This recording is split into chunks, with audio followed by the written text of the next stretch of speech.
माँ, मैं बहुत थक गई हूँ घर संभालते संभालते।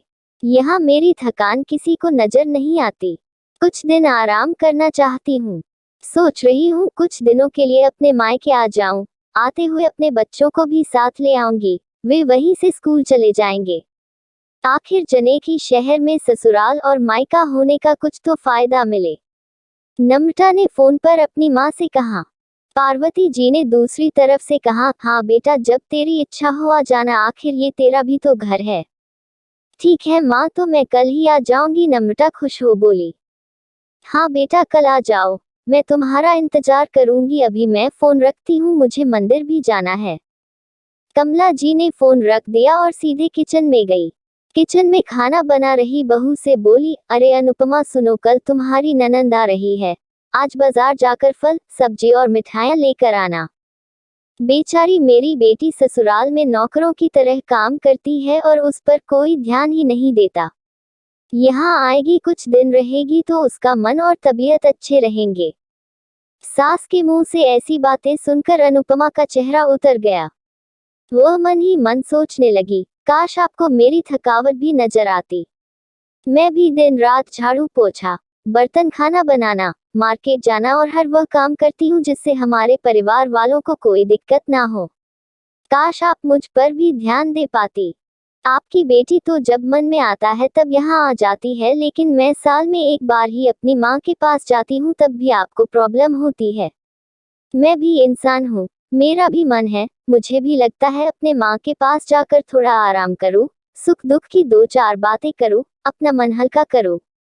भगवान, अब तुम ही कुछ करो ताकि मेरी सांस की आंखें खुले और उसे मेरी थकावट भी नजर आए। शाम तक भगवान ने जैसे अनुपमा की सुन ली और उसकी ननंद का फोन आया।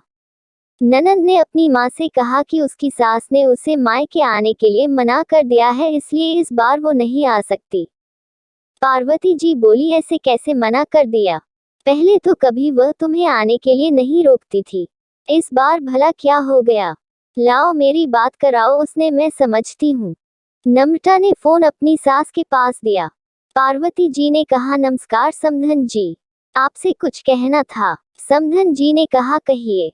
दरअसल नम्रता कल त्योहार है, इसलिए अपने मायके आना चाहती है, अगर आप उसे भेज दे तो अच्छा रहेगा। नम्रता की सास ने कहा, देखिए समधन जी, आपकी बेटी मायके जाकर रहे, इस बात के लिए हमने उसे कभी नहीं रोका और इस बात से हमें कोई प्रॉब्लम है भी नहीं। कुछ दिनों पहले मैं अपने रिश्तेदार की शादी में गई थी, वहां आपकी बहू अनुपमा की माता जी से मिलने का मौका मिला। उनसे गपशप करने के दौरान उनकी बातों से पता चला कि अनुपमा को साल में एक ही बार अपने मायके जाने को मिलता है और वह भी बहुत कम समय के लिए। मुझे लगता है आपको पहले अनुपमा को उसके मायके भेज देना चाहिए और वह जब मायके होकर आ जाएगी तो मैं नम्रता को आपके पास भेज दूंगी।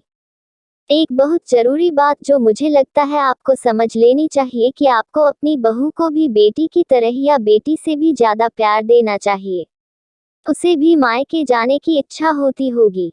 हो सकता है नम्रता के वहां आने से उसकी आवभगत करने के लिए आप उसे उसके मायके नहीं भेजती होंगी, या फिर वह आपसे कुछ कहने से अभी डरती हो। अगर आप उसको घर में ही कैद रखेगी तो एक दिन ऐसा आएगा जब वह आपके खिलाफ बोलने लगेगी। फिर वह आपकी सुनेगी भी नहीं और जब चाहे तब अपने मायके जाएगी। ऐसी परिस्थिति आए, इससे अच्छा है कि आप ही कुछ बदलाव अमल में ले आए जिससे आपका रिश्ता और रिश्ते की मिठास खराब ना हो। पार्वती को अपने समधन के हर एक शब्द में सच्चाई नजर आई।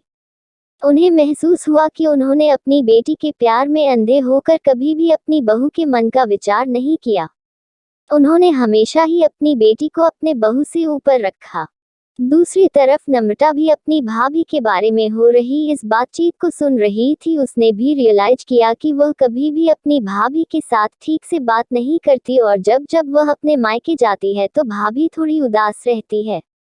पार्वती जी ने अपनी बहू को बुलाया और उसे कहा कि अनुपमा, कुछ दिनों के लिए नम्रता नहीं आने वाली है, इसलिए पहले तुम अपने मायके होकर आओ। ये सुनते ही अनुपमा का चेहरा खिल गया, क्योंकि यह पहली बार था जब उसकी सास ने सामने से उसे अपने मायके जाने के लिए कहा था।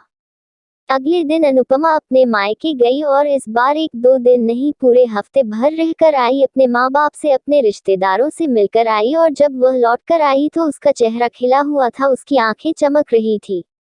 अनुपमा के आने के बाद नम्रता भी अपने मायके आई और इस बार वो खुद सामने से अपनी भाभी से खुशी खुशी मिली और अच्छे से बात की। नम्रता ने अपनी माँ से बात करके उन्हें भी अच्छे से समझने में मदद की कि वह कहीं ना कहीं अनुपमा के साथ गलत व्यवहार कर रहे थे। दूसरी तरफ अनुपमा अपने ससुराल वालों के बदले रवैया से बहुत खुश थी। अब वह खुशी खुशी सबका ध्यान रखती और हर काम प्यार से करती। वह ध्यान रखती कि कोई भी ऐसी बात या काम ना करे जिससे घर में तनाव का माहौल पैदा। पार्वती जी अपनी बहू को खुद ही समय समय पर मायके भेज दिया करती। एक छोटे से बदलाव ने सास बहू और भाभी ननंद के बीच की कड़वाहट को दूर कर दिया और रिश्तों को और भी ज्यादा मीठा और मजबूत कर दिया।